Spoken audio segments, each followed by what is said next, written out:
Hail, hail, the Celts are here, and what the hell do we care now? It's still transfer season. The season's began, and we've still got a lot of question marks across the squad. It seems pretty apparent now, if you keep your ear to the ground and you listen to all the noises inside and in and around Celtic Park, that the transfer policy is quite firmly one in, one out. We've seen Karl Starfelt out, and we've seen Lagerbielke in.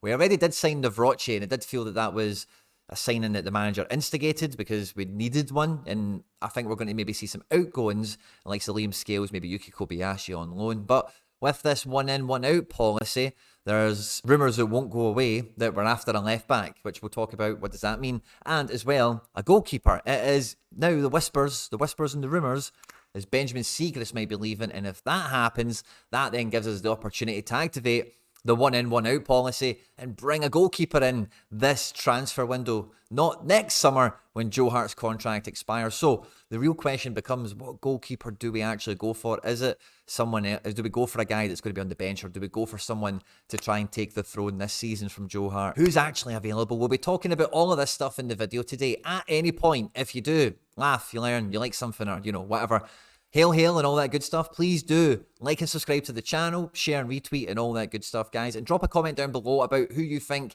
Celtic might be going out for in the last little whispers and days and hours of this summer's transfer window. There's a lot of money and a lot of business still to be done. And we'll get stuck straight into it with the number one name that's kind of floating around at the moment. None other than Nantes' own Quentin Merlin, or Magic Merlin, or whatever people are trying to call him. Now, Quentin Merlin is someone who I've been pretty familiar with over the last 2 or 3 seasons. He's been playing in a Nantes team that had a little bit of success a season or two ago with some cup runs and getting into Europe and a few other bits and pieces. But this guy is the epitome of versatility. This guy is the epitome of a solid football player who can follow instructions and deliver to a really high level in a number of situations in a number of positions. Now, we're looking for someone to play left back. Greg Taylor has played the first 2 games under Brendan, and he's been in both matches for different reasons, decent, and just you can tell it feels like a little out of place, somehow.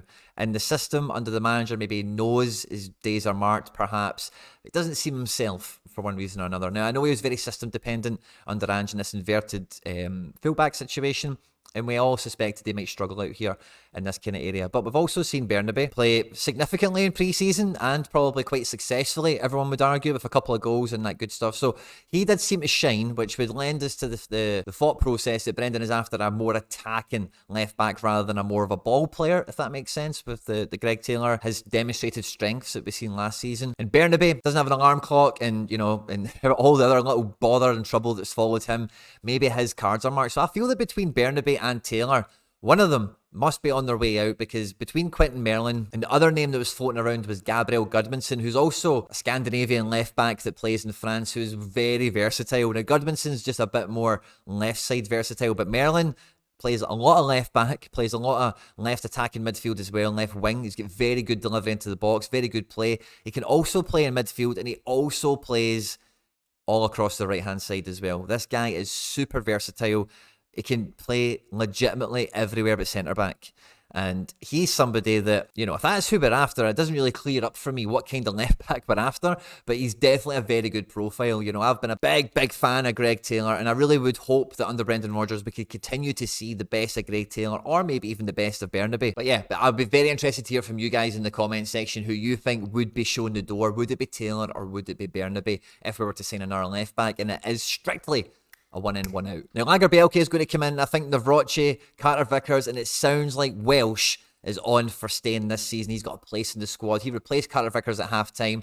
I do feel that's a little bit of load management. Carter Vickers didn't play much in pre-season. I'm not reading too much into that. So it does feel like Scales, Kobayashi could go out. And I do feel that there's maybe another centre-back we could maybe be looking for to go and purchase. Bosan Lawal has been sent on loan as well to Fleetwood, I think. And, 4 centre-backs is what you want, of course, but as soon as one does go out, you're then missing that kind of depth, as it were. So you want somebody always kind of floating around, and ideally this is like someone who's really young, maybe like Chris Ayer type, if you know what I mean, a real young prospect, a real long shot, doesn't cost too much, is an easy guy to take into the building and integrate, and who knows, just watch how it pans out. So it'll be cool to see one of those transfers come in. I feel that Alistair Johnson will be preferred over Ralston, and Ralston's looked more comfortable under Brendan Rodgers than Taylor, I'll say. So I don't think there's much going on this side of the pitch. But certainly Joe Hart is in for this season. That's what everyone is saying and thinking. But if Siegrist goes out, I would hope that we would push for someone that could be a number one caliber goalkeeper. Now, so much of the transfer window has went on. We've seen Livakovic transfer, we've seen Trubin transfer, we've even seen other guys that are maybe further down the world football pecking order that we might have been interested in get their transfers sewed up and delivered as well. So as we get to the middle of August, we're in the final hurdle of the transfer window. There's only a few different types of situations where we might be able to unearth a goalkeeper. The number one, I would hope we were going to go after, it's the most expensive and it's probably the highest, net gain for the team, is go and find someone who's been displaced by one of these really good signings that, we've missed out on. Livakovic, who we've been big fans of on this channel and really hoped we would go out for at 9 million quid for a Croatian international goalkeeper. You would think that would be, doable for Celtic, but he's going to go to Fenerbahce and he's going to put out of place Altay Bayındır, who's a 25-year-old Turkish international goalkeeper who, he's going to want to play Champions League football. He's going to want to still be number one somewhere. And with Livakovic coming in, I've not heard anyone being linked with this guy. I don't know too much about him. I know he's okay. I know he's good, but he was Fenerbahce number one. They've obviously replaced him. He can't be that good, but he's a name to think about. Another goalkeeper that's been displaced is Arajanet Muric, who looked to be the Burnley number one goalkeeper, won the championship as their number one goalkeeper, sweeper keeper. Amazing statistics. He's been playing in Turkey and Holland over the last 3 or 4 years.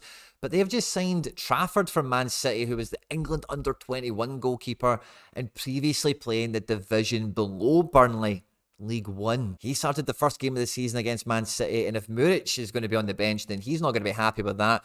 He was also loosely linked to Fenerbahce. That's not on the table anymore.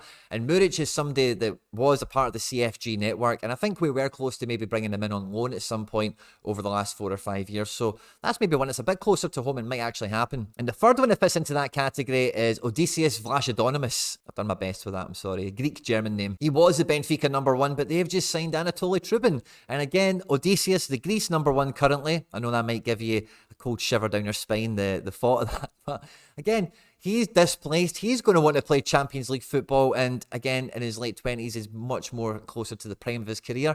And he's been the Benfica keeper that's been getting all these plaudits. The Benfica team that's been getting all these plaudits for the last 3 or 4 seasons. So a really good guy with the credentials that we should be looking at. But then the next run down the ladder in terms of expense for the goalkeeper, you're going to maybe cheap out on it a little bit, is going for the Navroche, the Lager Bielke kind of mold where you're fishing in a number one first 11 player, but the standard of football that they're operating at currently is beneath where we are, and we can get them for 3 million quid, 4 million quid. And yeah, maybe they're a great prospect, maybe they're going to hit the ground running, but it's a bit more of a roll of the dice whether they'll pan out or not. Now, that market is so wide and deep, I could throw an infinite amount of names at you. The best one that I'm aware of, and I'm always a big fan of, is Nikola Vasilj, the St. Pauli goalkeeper. So again, if we brought somebody like him in for 4 or 5 million, I'd probably be quite happy with him specifically. But if it's someone else in that band, if you like, it'll be mixed emotions, and we'll really need to see how it plays out. I'm not really up for that when we've got such a big transfer fund, allegedly, or not even allegedly.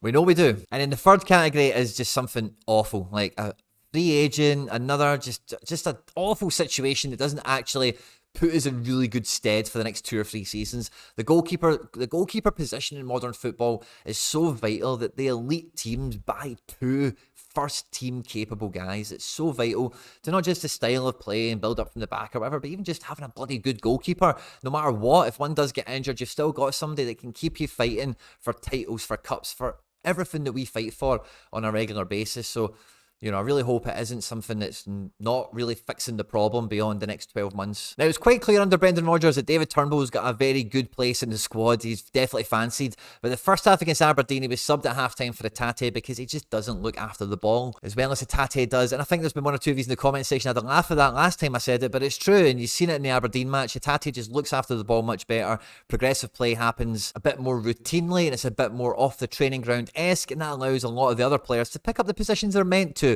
the positions of maximum opportunity, and we can start to play to the strengths that the team has worked on in preparation for the match. So I do feel that with Hatate maybe not being fancied for number one, I know he's picked up a little knocker and injury, but he has had some links away, and if he gets a sniff in the feeling that the situation has changed, because before Hatate was basically the first name on the team sheet, you knew under Ange he would play 65 minutes every match guaranteed, and it doesn't feel like it's going to be that way under Brendan.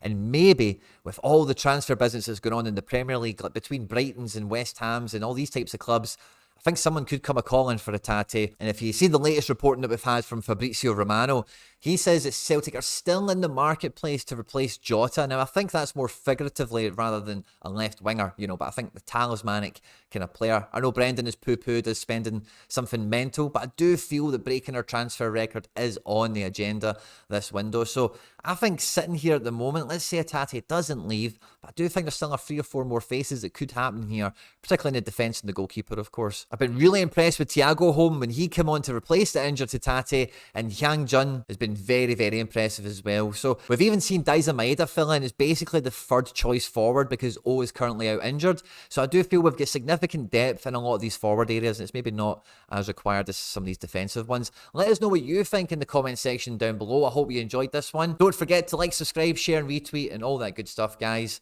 Hail, hail, and we'll catch you on the next one.